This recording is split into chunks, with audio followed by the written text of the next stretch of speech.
Yo, what's going on, guys? It is Foxy98 here, and welcome to what is pretty much the first full gameplay walkthrough that I can give to you guys of my game that I've been making for the past 9 months now, which is called Gunderdome. Now, as you would have known, I've done a couple of development diaries all the way throughout, from start of the production to the finish, and this is pretty much, I want to say, like beta, I would say, in terms of the version of the game.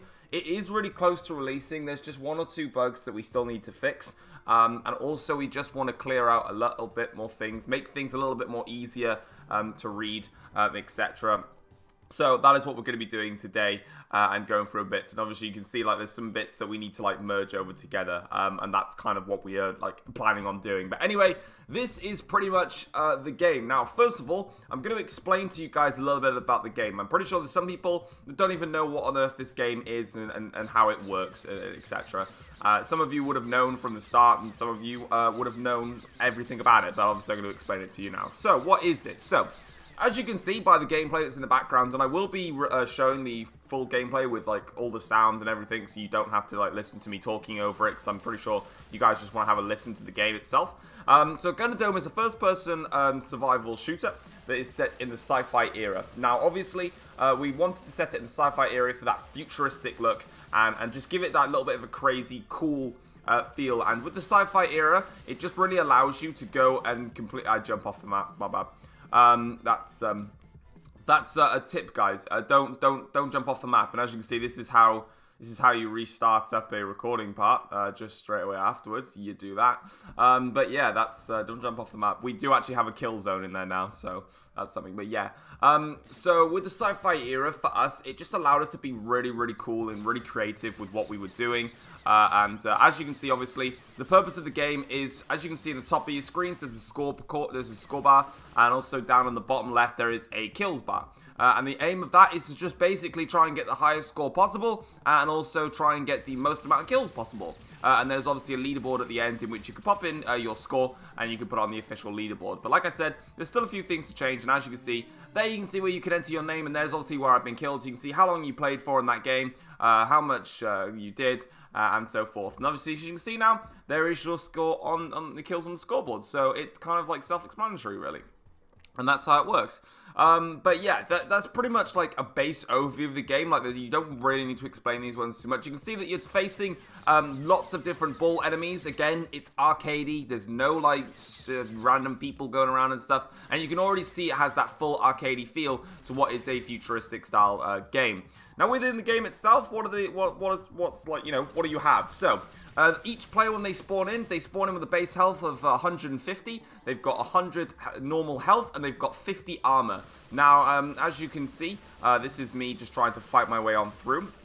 And within the gameplay itself, there's obviously going to be multiple health pads, multiple armor pads as well for you to gain some armor. And as you can see, there's also some pickups that drop as well to give you some items along the way. The types of enemies, there's 4 different types. We've got a basic standard bull enemy, which as soon as it runs into you and it makes contact with the player, it is going to take away some of your health. We've got an exploding bull, which obviously, if you get hit by it, it's going to blow up and take a massive amount of health off of you, so be careful with that one. We've then got a slowdown bull. Now, this one's quite a different, unique bull.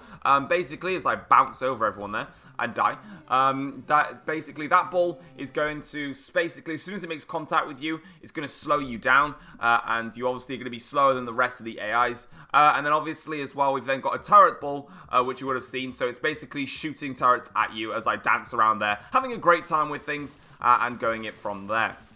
They are pretty much like the basics of the game itself. And obviously the pickup you can see is a wolf AI, which basically will go around and attack the enemies as I die there after 16 seconds. A wolf enemy that will obviously go around and help you for 30 seconds before disappearing.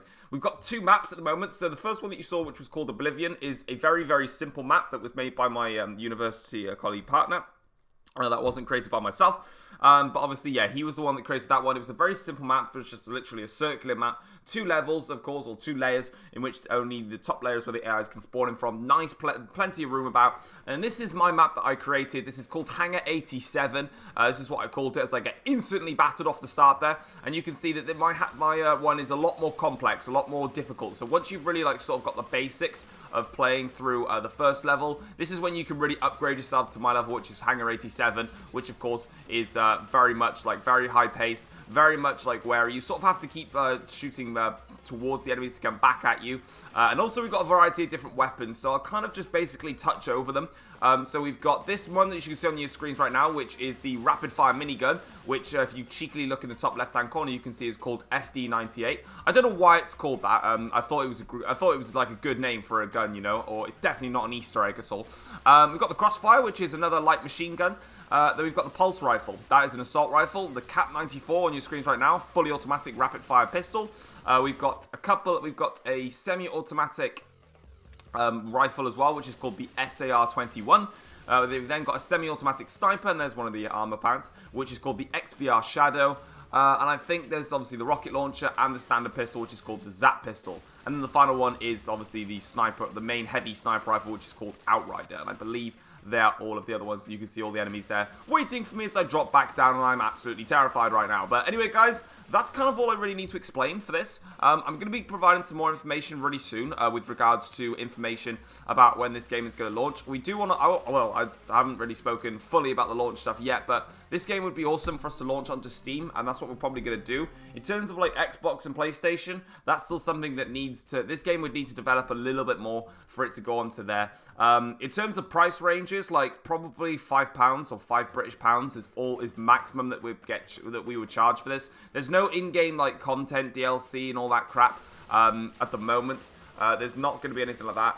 Eventually, later down the line, like once this game is released, I'm going to be working on some brand new maps for this. And obviously, I want to put some new ones in there. There's obviously 2 at the moment, and obviously we want to expand that to have you a lot of different ranges there. But I'm going to leave you guys with the gameplay now. I'm going to start it from the fresh, and obviously I'm just going to put all the gameplay bits in, not like going through the menus and stuff, because you would have seen those.